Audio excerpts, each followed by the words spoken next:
Un symbole partout, une histoire mystère. Bienvenue sur la chaîne Sache-le, là où ce que tu ignores façonne déjà ton monde. On le voit partout, sur nos claviers, dans nos emails, même sur les murs de la ville. Mais d'où vient-il? Qui a bien pu inventer un truc pareil? Et surtout, pourquoi cette forme bizarre? Accrochez-vous, on part à la découverte de l'arrobase, un symbole plus vieux qu'on ne le pense.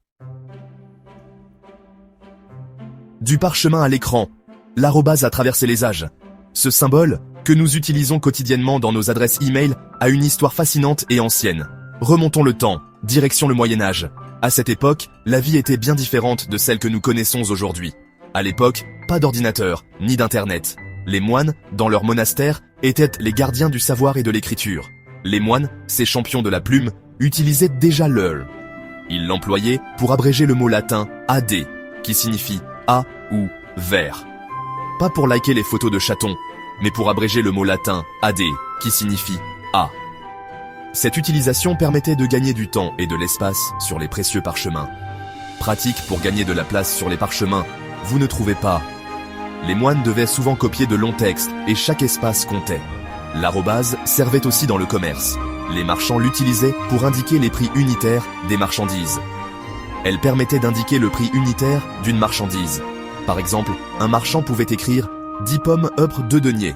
Par exemple, 10 pommes à 2 deniers signifiait 10 pommes à 2 deniers pièce. Cela rendait les transactions plus claires et plus rapides. L'arrobase, un symbole commercial avant-gardiste. Aujourd'hui, il est devenu un élément essentiel de notre communication numérique. Mais son histoire montre qu'il a toujours été un outil précieux pour simplifier et clarifier l'information.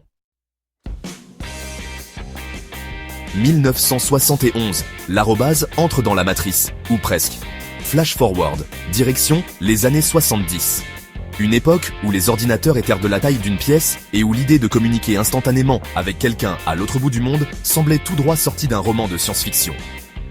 Ray Tomlinson, un ingénieur américain, travaille sur un tout nouveau système de communication, le courrier électronique. À cette époque, les messages étaient envoyés d'un ordinateur à un autre, mais il fallait trouver un moyen de les adresser correctement. Il lui faut un symbole pour séparer le nom d'utilisateur du nom de domaine. Ce symbole devait être unique, facile à taper et peu utilisé dans les textes courants. Son regard se pose alors sur le clavier de son ordinateur. Bingo! L'arrobase, ce petit symbole en forme de spirale, attire son attention. L'arrobase, peu utilisée à l'époque, est parfaite. Elle est présente sur tous les claviers, mais rarement utilisée dans les textes. C'est le choix idéal pour séparer les noms d'utilisateurs des noms de domaine. Le premier email avec une adresse contenant EUR est né. Ce simple choix de symbole a révolutionné la communication, ouvrant la voie à l'ère numérique que nous connaissons aujourd'hui. Grâce à Ray Tomlinson et à son choix ingénieux, l'arrobase est devenu un symbole universel de la communication électronique. L'arrobase aujourd'hui, star des réseaux sociaux et des hashtags. Aujourd'hui, impossible d'échapper à l'E. Sur les réseaux sociaux, elle est la reine des mentions. Impossible de taguer vos amis sans elle. Elle s'invite même dans les hashtags, ces mots-clics qui permettent de suivre des conversations en ligne. L'arrobase est devenue un symbole universel, compris par tous, ou presque.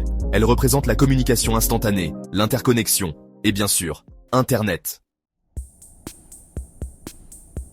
Alors, prêts à parier que vous ne verrez plus le de la même façon? L'arrobase, ce petit symbole que nous utilisons tous les jours, a une histoire bien plus riche et fascinante que vous ne le pensez. De symbole commercial médiéval à star des réseaux sociaux, l'arrobase a fait du chemin. Saviez-vous qu'à l'origine, il était utilisé par les marchands pour indiquer le prix unitaire des marchandises? Aujourd'hui, il est devenu indispensable dans nos communications numériques. Elle nous rappelle que même les objets les plus banals ont une histoire fascinante à raconter. L'arrobase est un parfait exemple de la manière dont un simple symbole peut évoluer et s'adapter aux besoins de chaque époque. Et vous, quelle anecdote amusante connaissez-vous sur l'arrobase? Peut-être avez-vous entendu parler de son utilisation dans les adresses e-mail ou de son rôle dans les réseaux sociaux pour mentionner d'autres utilisateurs. Partagez-la dans les commentaires. Nous sommes curieux de connaître vos histoires et vos expériences avec ce symbole si familier. N'oubliez pas de vous abonner à notre chaîne pour plus de découvertes étonnantes. Chaque semaine, nous explorons des sujets captivants et inattendus qui enrichissent notre compréhension du monde numérique. Si tu as appris quelque chose aujourd'hui, abonne-toi à Sache-le et souviens-toi, ce que tu ignores façonne déjà ton monde.